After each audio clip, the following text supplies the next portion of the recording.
Students को। देखिए, हम अब तक छोटी छोटी 3 क्लासें पढ़ चुके हैं। एक राजस्थान के नामकरण की पढ़ी, एक राजस्थान के जिलों की आकृतियों के बारे में हमने देखा था, एक हमने राजस्थान के जो शुभंकर का टॉपिक चल रहा था उसके बारे में थोड़ा सा अध्ययन किया था। देखिए, कुछ बच्चे वीडियो देख रहे हैं, नए उसे शेयर कर रहे हैं, नए सब्सक्राइब कर रहे हैं। खास करके जो कोचिंग के बच्चे हैं जहाँ पे जिससे मैं जुड़ा हुआ था, तो उन बच्चों से मैं ये कहूँगा कि भी आप सभी के कांटेक्ट नंबर मेरे पास नहीं है, तो आप अपने दोस्तों के पास जितने भी हैं उनके पास इसको शेयर करो ताकि उन बच्चों को भी पढ़ने को मिल जाए। फिर आप कॉल कर रहे हो, सर हमें क्लासें दीजिए, हमें क्लासें दीजिए, तो अब आप सभी के पास कॉल कर दो। आपके सभी के पास सभी दोस्तों के नंबर होंगे, उनको बताइए आ चुका हूँ। तो और भी कोई तैयारी कर रहा है तो उसको यहाँ पे लेके आइए। देखिए, शुभंकर का टॉपिक हम पढ़ रहे थे और वीडियो में कुछ प्रॉब्लम होने की वजह से कुछ जिले रह गए थे हमारे, जैसे कि जोधपुर जिला रह गया था। जोधपुर का शुभंकर हम नहीं पढ़ पाए थे। जोधपुर है, पाली का है। जोधपुर का जो शुभंकर है वो कुरंजा को बनाया गया है, ध्यान रखना। जोधपुर का जो शुभंकर बनाया गया है वो है कुरंजा। वहीं पर पाली जिला रह गया था। पाली की बात करते हैं तो पाली का शुभंकर, राजसमंद का शुभंकर, राजसमंद जिला रह गया था। इसके बाद में हमारे सामने बूंदी का तो हमने पढ़ लिया था, बूंदी जिले का। अजमेर का भी हमने पढ़ लिया था, फिर भी मैं दोबारा करवा देता हूँ, वो 8 जिले। जोधपुर है, पाली है, राजसमंद है, बूंदी है, अजमेर है, इसमें दौसा है, दौसा का रह गया था। तो देखिए, जोधपुर का जो है वो कुरंजा है। पाली की अगर बात करते हैं तो पाली का जो शुभंकर बनाया गया है वो बनाया गया है बेडिया। पाली का जो शुभंकर है वो है बेडिया। वहीं पर राजसमंद का जो शुभंकर बनाया गया है वो है तेंदुआ। राजसमंद का जो शुभंकर बनाया गया है वो है तेंदुआ। वहीं पर बूंदी, बूंदी की अगर बात करते हैं तो बूंदी का जो शुभंकर बनाया गया है वो है सुखारब, सुखारब। वहीं पर अजमेर, अजमेर का आप पढ़ ही चुके हो, खड़मोर। दौसा, दौसा का है खरगोश। ये हमारे जो शुभंकर बीच में रह गए थे कोई टेक्निकल प्रॉब्लम की वजह से।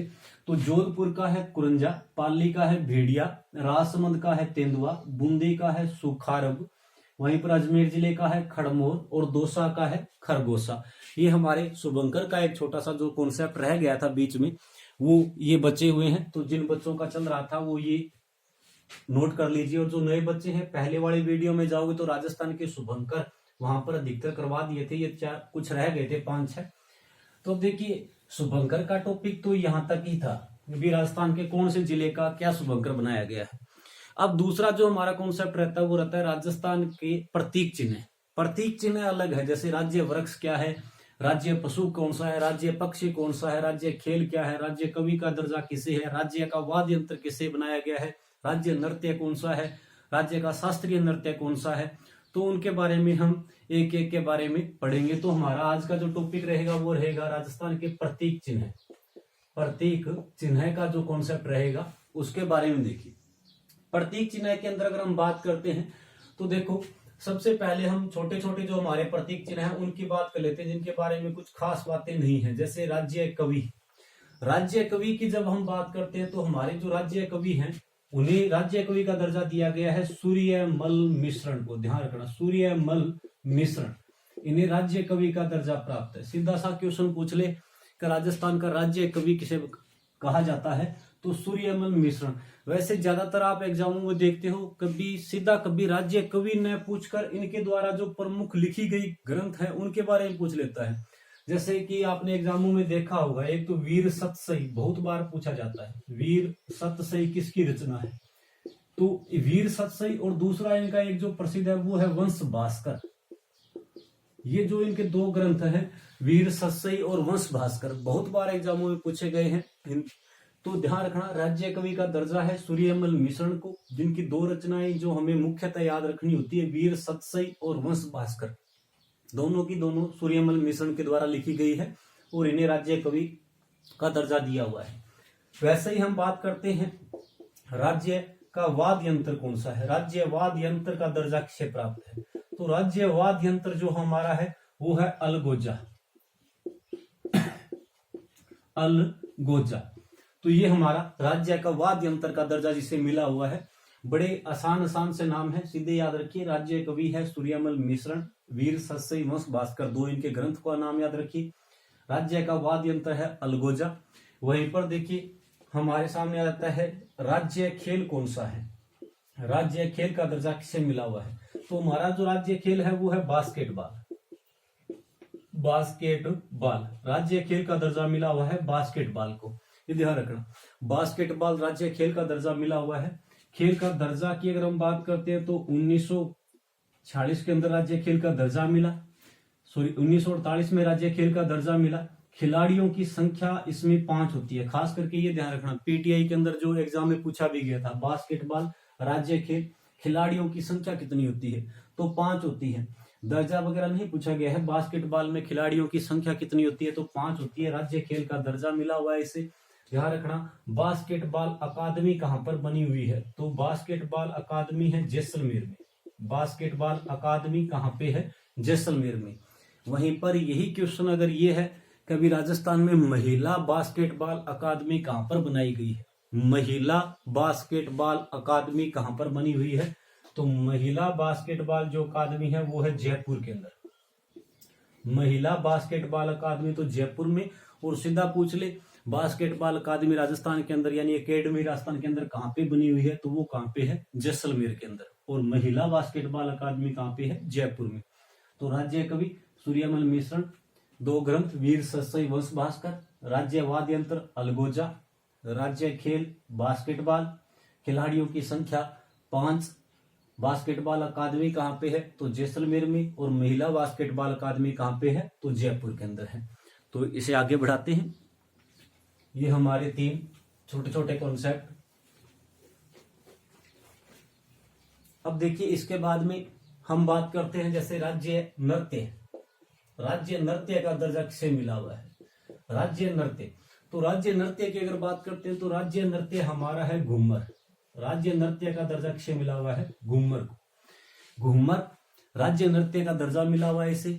इसमें कुछ उपनामों को ध्यान रखना। राज्य नृत्य के जो कुछ उपनाम है उनसे क्वेश्चन पूछ लेता है। जैसे कि हमसे कह देता है कि नृत्यों का सिरमौर, नृत्यों का सिरमौर किसे कहा जाता है, तो राज्य नृत्य को ही नृत्यों का सिरमौर कहा जाता है, यानी घूमर को नृत्यों का सिरमौर कहा जाता है। फिर महिलाओं का सर्वाधिक लोकप्रिय नृत्य कौन सा है, महिलाओं का सर्वाधिक लोकप्रिय नृत्य, सर्वाधिक लोकप्रिय नृत्य कौन सा है, तो महिलाओं का सर्वाधिक लोकप्रिय नृत्य भी कौन सा है, घूमर है। फिर हमसे सीधा ही कह देता है कि मांगलिक अवसरों पर राजस्थान में सर्वाधिक कौन सा नृत्य किया जाता है, तो मांगलिक अवसरों पर भी राजस्थान में सर्वाधिक कौन सा नृत्य होता है, घूमर। मांगलिक अवसर का मतलब तीज त्योहार जितने भी हमारे राजस्थान में शुभ कार्य होते हैं उस समय नृत्य कौन सा होता है, तो घूमर नृत्य होता है, ये ध्यान रखना। फिर एक है राज्य का शास्त्रीय नृत्य कौन सा है, राज्य का शास्त्रीय नृत्य का दर्जा किसे मिला हुआ है, शास्त्रीय नृत्य का दर्जा किसे मिला हुआ है। तो शास्त्रीय नृत्य की अगर बात करते हैं तो शास्त्रीय नृत्य का दर्जा मिला हुआ है कथक को। शास्त्रीय नृत्य का दर्जा किसे मिला हुआ है, तो कथक। ध्यान रखना ये हमारे उत्तरी भारत के अंदर यूपी के अंदर बड़ा प्रचलित है। यूपी के अंदर लखनऊ इसका प्रमुख घराना है, लखनऊ के अंदर ये नृत्य प्रचलित है। खास करके राजस्थान के अंदर अगर हमसे पूछे राजस्थान में इसके जन्मदाता कौन थे, राजस्थान में कथक के जन्मदाता कौन थे, तो जन्मदाता ध्यान रखना भानुजी महाराज। राजस्थान में इसके जन्मदाता कौन थे, भानुजी महाराज। यानी राजस्थान में इस नृत्य को लेकर आने वाले कौन थे, भानुजी महाराज थे। और राजस्थान में इसका प्रमुख घराना कौन सा है, राजस्थान में इसका प्रमुख घराना, तो राजस्थान में इसका प्रमुख घराना है जयपुर। राजस्थान में इस नृत्य का प्रमुख घराना कौन सा है, जयपुर है। ये थोड़ी सी इससे ध्यान रखना।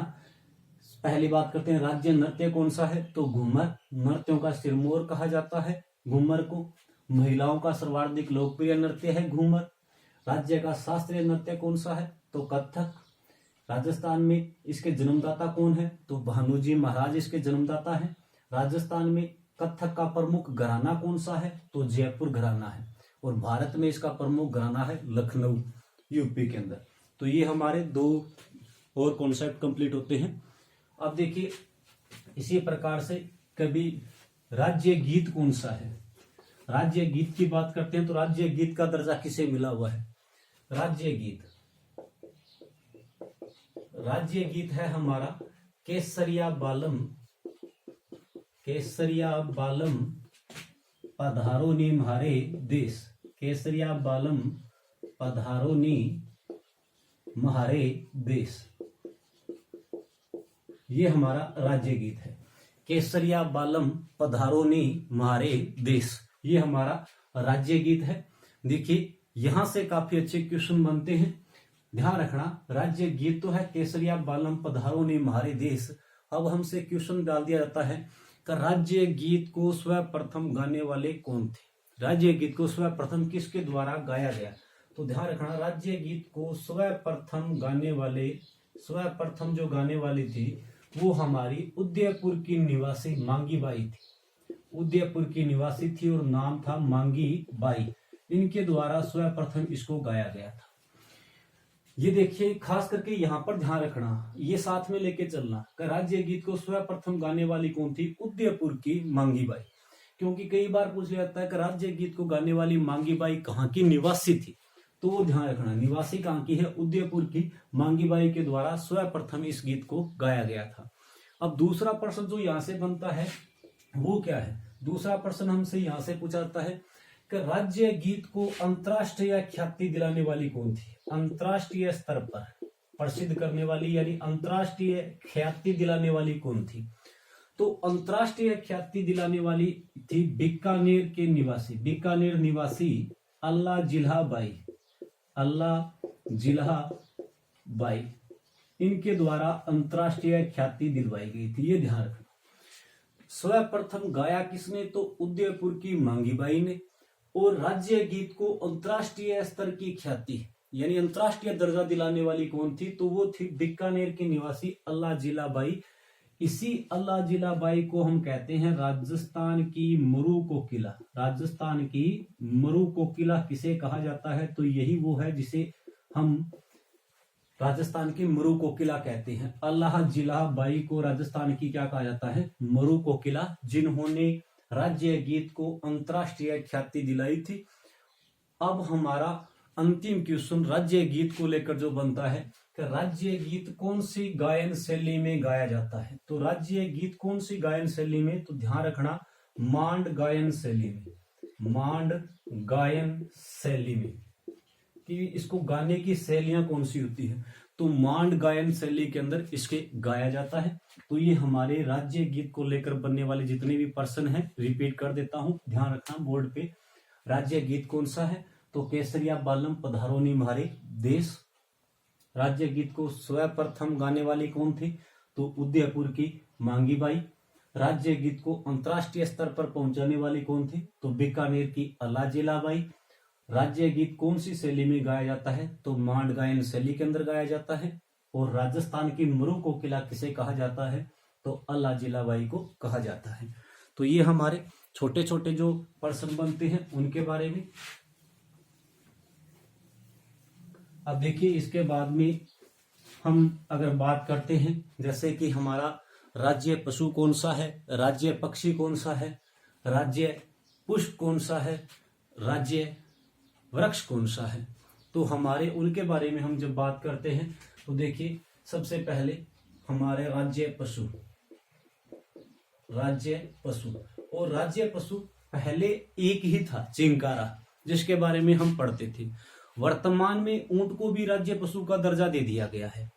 तो अब हमारे सामने राज्य पशु के अंदर दो आते हैं, एक तो चिंकारा है हमारे साथ राज्य पशु का दर्जा मिला हुआ है, और दूसरा ऊंट को राज्य पशु का दर्जा मिला हुआ है। ये हमारे सामने दो राज्य पशु है। अब कुछ बच्चे क्वेश्चन करते हैं सर दो राज्य पशु है तो प्रश्न कैसे आएगा, कि भी अगर दोनों ऑप्शन में हो तो हम क्या करें। तो ध्यान रखना दोनों को प्रश्न पूछने का जो तरीका है, लैंग्वेज जो प्रश्न की होती है वो अलग रहेगी। किस प्रकार से अलग रहेगी, देखो चिंकारा जो हमारा राज्य पशु है इससे वन्य जीव श्रेणी में ये एक चीज है जो इसे अलग करती है, इसे वन्य जीव श्रेणी में राज्य पशु का दर्जा दिया हुआ है। चिंकारा को ध्यान रखना वन्य जीव श्रेणी के अंदर राज्य पशु का दर्जा दिया हुआ है। वहीं पर ऊंट को जो दर्जा मिला है राज्य पशु का, वो पशुधन श्रेणी के अंदर है। पशुधन श्रेणी में राज्य पशु का दर्जा मिला हुआ है इसे। तो अब हमारा प्रश्न जो अगर आएगा तो वो हमारा इस प्रकार से पूछा जा सकता है कि वन्य जीव श्रेणी में राजस्थान का राजकीय पशु कौन सा है। तो वन्य जीव श्रेणी में तो हमारा कौन सा हो जाएगा, चिंकारा। वहीं पर क्वेश्चन यहां से पूछेगा तो वो पूछेगा पशुधन श्रेणी में राजस्थान का राजकीय पशु कौन सा है। तो पशुधन श्रेणी में हमारा कौन सा हो जाएगा, ऊंट हो जाएगा। हम एक एक को पढ़ेंगे, थोड़ा सा इनका डेफिनेशन भी पढ़ना है। जैसे कि पहले हम चिंकारा की बात करते हैं कि चिंकारा राज्य पशु है हमारा, तो इसे दर्जा कब मिला राज्य पशु का। तो दर्जे की जब हम बात करते हैं, चिंकारा को राज्य पशु का दर्जा दिया गया 1981 के अंदर। राज्य पशु का दर्जा मिला 1981 के अंदर।